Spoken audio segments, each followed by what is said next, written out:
Hey guys, it's Katie, Girl About Library, today with everyone's favorite thing at the end of the year, personal accountability. We're going to revisit my 2018 reading resolutions. And you know those resolutions you made at the beginning of the year when you're all bright and shiny and full of hope? I have the video pulled up. We're gonna watch parts of it together. I'm gonna make you sit down and watch me watching me.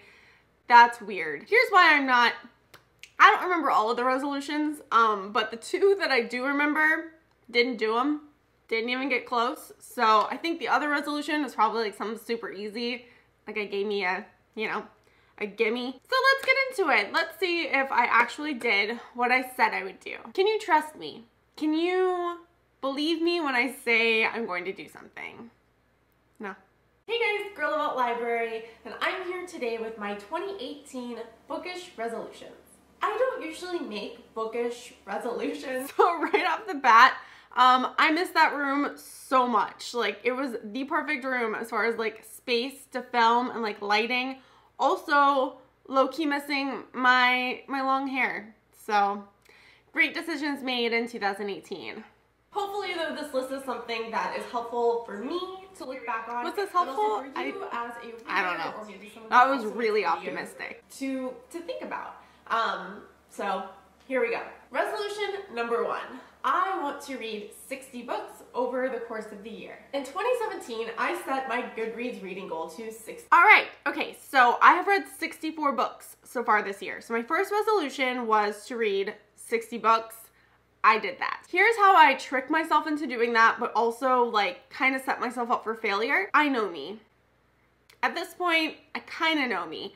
And I know if in October I see that I only have like 6 more books to read, I'm only going to get 3 books done each month. I love reading. It's not that.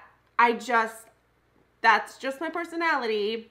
It is what it is. And so I don't keep track of it. I don't keep track of how many books I've read on Goodreads. I try not to look. I want to be active on Goodreads. I want you guys to be able to see like what I'm reading and what I'm doing.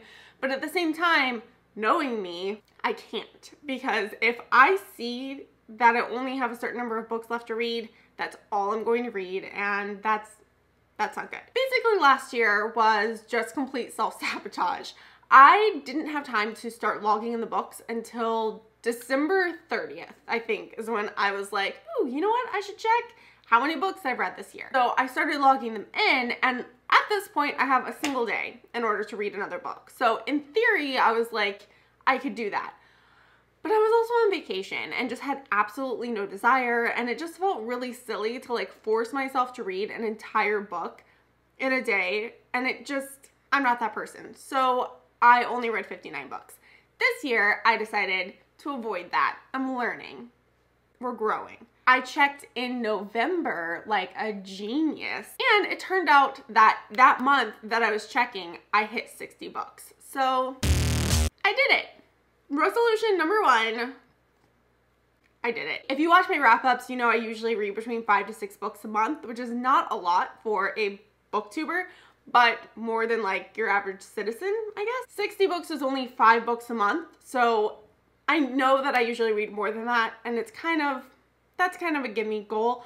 I think I might change that next year, but I'm not entirely sure. 2019 is gonna be an interesting one. 1 goal down. That's, you know what, we're doing better than we could be. I'm pretty sure that there isn't. I know that this past year I struggled a lot with balancing reading as a hobby and also the other things that I've kind of worked into that. So like social media and YouTube and blogging, and finding a really good balance between all of those things, because the reason I'm on all of those forms of social media is because I love reading. I'm still really struggling with that.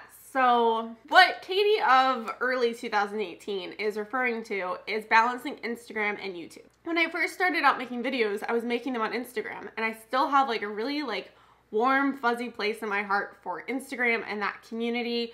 They're just amazing people, and I love them, and I need to get back to doing that. I don't think I've posted on Instagram in like over a month, and before that hadn't posted in over a month, and so that's basically completely fallen to the wayside, and I don't feel great about that. I really don't. I want to get back at that. And then came along Twitter and book Twitter, and It's the best of times and the worst of times. Book Twitter has some stuff, it has some stuff to sort out, but at the same time, it has been a really good place to like continue to connect with people who I would comment with and maybe would like message with on occasion, but it's like a daily thing on Twitter, and it's a lot of fun when it's fun, and it's terrible when it's terrible. I'm still struggling to figure this out for sure.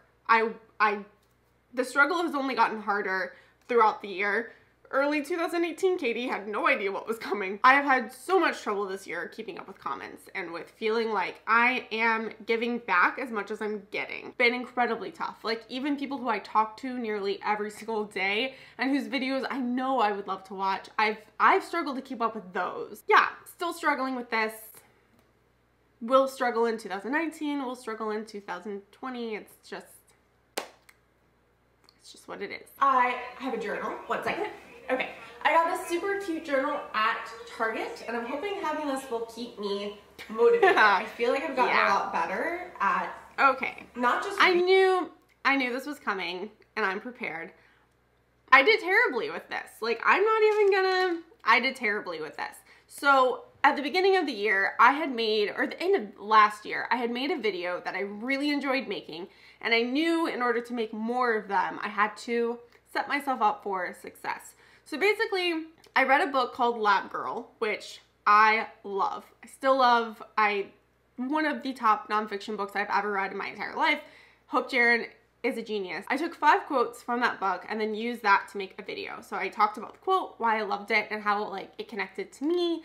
And yeah, it is bizarrely, like, I don't think of that book as being incredibly popular. That video has almost 2,000 views, which is, for my channel, pretty good in the first place. But 2, it's essentially like a book review for a nonfiction book that isn't like even super popular. I really enjoyed making that. I made another one for Eleanor Oliphant and then never did it ever again.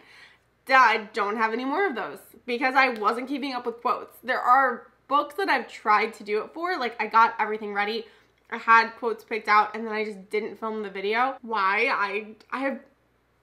I don't know why. This is a cute notebook that I got. My child scribbled on it a little bit. That's not why I'm not using it. Everything has scribbles on it in my house. Made a cute little title page, you know, just 2018 hopes.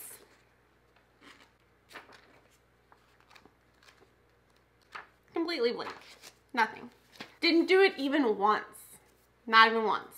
I did start using it like for video stuff. I did start writing down like videos I wanted to make. That has also kind of become the like guarantee that a video won't get made is when I write it down in here. So that's where we're at with that. That didn't happen at all, and I want it to. I really enjoy making those videos. It's so self-defeating and like doesn't make any sense because if a video is doing really well and I enjoy making them, why would I not? Why? I do use the Bookly app pretty much every day when I'm reading, and you can track quotes on that app, and I did that at the beginning of the year and then completely fell off on doing that as well. This was just a complete and total fail. Bookish resolution number 3 is to create 60-second book reviews for most, if not all, of the books that I read in 2018. Didn't do it. This is probably something like behind the scenes that I've struggled with most in 2018. When I started making booktube videos, it was really just videos that I made for Instagram and then like uploaded them to YouTube. And then I started doing more like booktube-y type videos like hauls and tags and wrap-ups and that kind of stuff. In the course of doing that, I kind of fell out of love with doing 60-second book reviews the way that I was doing them. Because when I would go back and watch them, and also sometimes in the comments, it became very clear that they weren't useful because they were so chopped and screwed. In order to fit everything that I wanted to say into 60 seconds, I had to cut out the natural pauses that you make while you're talking. And it changed the pattern that I speak in, and it made it just completely unwatchable and unlistenable, and that's not useful for anyone. I've changed it a little bit, and I'm hoping that that change makes me more likely to do them because I do really enjoy doing them. At the same time though, book reviews do not do well on YouTube, and I don't know how to feel about that, or like how to adjust my content for that. There are people who have really successful booktube channels that just don't do book reviews because they're just not useful to a lot of viewers. They don't watch them. What's really telling, I think, is that I love making 60-second book reviews, but I don't tend to watch book reviews either. If someone who I'm subscribed to has read a book that I really enjoyed or I really didn't enjoy and they're reviewing it, I'll watch that because I want to see how they felt about it. But if it's a book that I haven't read, I've had books spoiled for me way too many times to watch book reviews at this point. Like, there's at least 2 or 3 times this year where a major plot point was revealed to me in a book review. And so I'm not taking that risk anymore. I don't watch them. And I think that's also why I stopped making them, is because I just felt like, why am I doing this? But also, some of those videos are like some of my most watched videos because they don't have that. It's a book that doesn't have that many book reviews for it and people are seeking them out. So I don't know. I adjusted the formula as far as being chopped and screwed. I don't count the time against me where I'm like saying the title of the book and like saying I'm Girl About Library, and I don't count the end where I'm like inviting you to leave a comment or saying like thank you for watching this. I only count the actual review in the 60 seconds, and that's helped a lot. And even with that, in the most recent 60-second review that I made, it was longer than 60 seconds, and I just said like frick it, like I don't care. I'm just gonna put like 60-ish seconds, and maybe that's what I'll do. I don't know. I want to find a way to get back into doing this. I think that they are sometimes useful, and so, but overall, book reviews don't do that well on YouTube, so it is kind of more difficult to get motivated to make them. Bookish resolution number 4 is to do more buddy reads, or just any. I have never done a buddy read. I'm so excited to start doing them. To me, a buddy read is reading a book at the beginning of 2018, I had not done any buddy reads.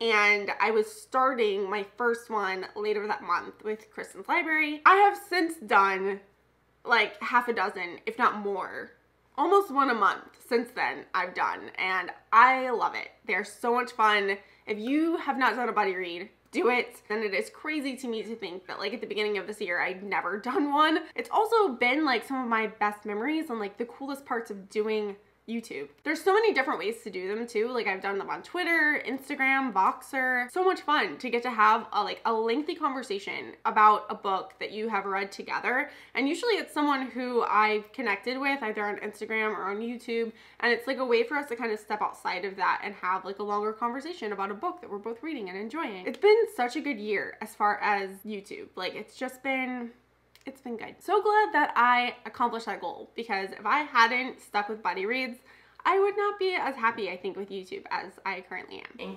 creative karma and made things. And lately I've been feeling this very strange disconnect between my real life, my IRL life, and my online life. I don't feel that disconnect anymore. I think part of it was moving. There was a group of people who I knew that didn't know about YouTube, and I felt uncomfortable about that because it was such a big part of my life, and so having conversations and not mentioning it felt weird. There was one particular interaction that was like especially awkward. I had like all of my filming equipment set up in our bedroom because that was just the easiest place to keep it away from my son. I had some friends over for a play group, and one of the kids like wandered into our bedroom. The mom went into our bedroom to get her son and saw all of this filming equipment like set up near our bed, and I can only imagine what she thought was actually going on. And so but I think also actually meeting in person some of the people who I talk to nearly every day on YouTube and Twitter and Instagram, meeting in person those people or having like the buddy reading, I think also had a huge impact on this, because it made it not feel like there was a disconnect. These are real people. Until you go to a conference or like FaceTime or whatever with someone who you talk to every day, that disconnect was there for me. I still get pretty cringy and uncomfortable when like it comes up in a conversation in real life, and I'm working on that. But when I'm with other people who do it, it's fun. And so I think that that's probably why I don't feel that disconnect anymore, is that it feels more real. And I ordered a Girl About Library one. And I love— okay, sometime in packing, this t-shirt got packed away and I haven't seen it since. I need to try to find that. But also, it's too small and I don't love the logo anymore. Like, I think I want to switch that up. So, but I still love this shirt. But it is also real, and the things that happen and the subscribers that I get or the views that I get it's something that it's okay to be excited about. It's not weird how am I, like, early 2018 Katie is giving me a solid pep talk right now, and I am here for it. I think because I don't feel this disconnect anymore, I don't feel as, like, weird about this, but I still, like, really appreciate her encouragement. Those online accomplishments are just as real as other real life accomplishments, and they are to be celebrated and shared and not embarrassed. I think I just got more comfortable with it, and I don't feel as awkward about it, but I still feel like I was like 8 out of 10 awkward. Now maybe I'm like 6 out of 10 awkward. So, and I don't know why. There's so many reasons. It's gotten better. It's gotten a lot better than it was at the beginning of 2018. I feel much less awkward about it, but I do still feel a little bit. Do you guys struggle with that? Because I feel like a lot of us, even if you don't have a BookTube channel, you probably have some sort of, like, maybe you have a blog, maybe you have a Twitter, maybe you have, like, this online bookish life that you don't share. And so let me know down below in the comments how you deal with that, because I could use some tips. All right, guys, that's it. Those were my 2018 bookish resolutions.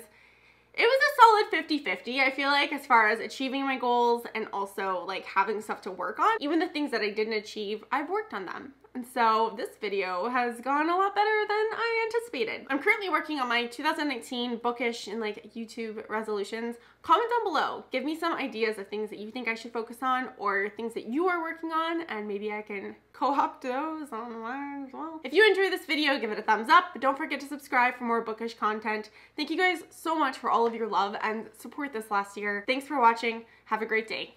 Bye.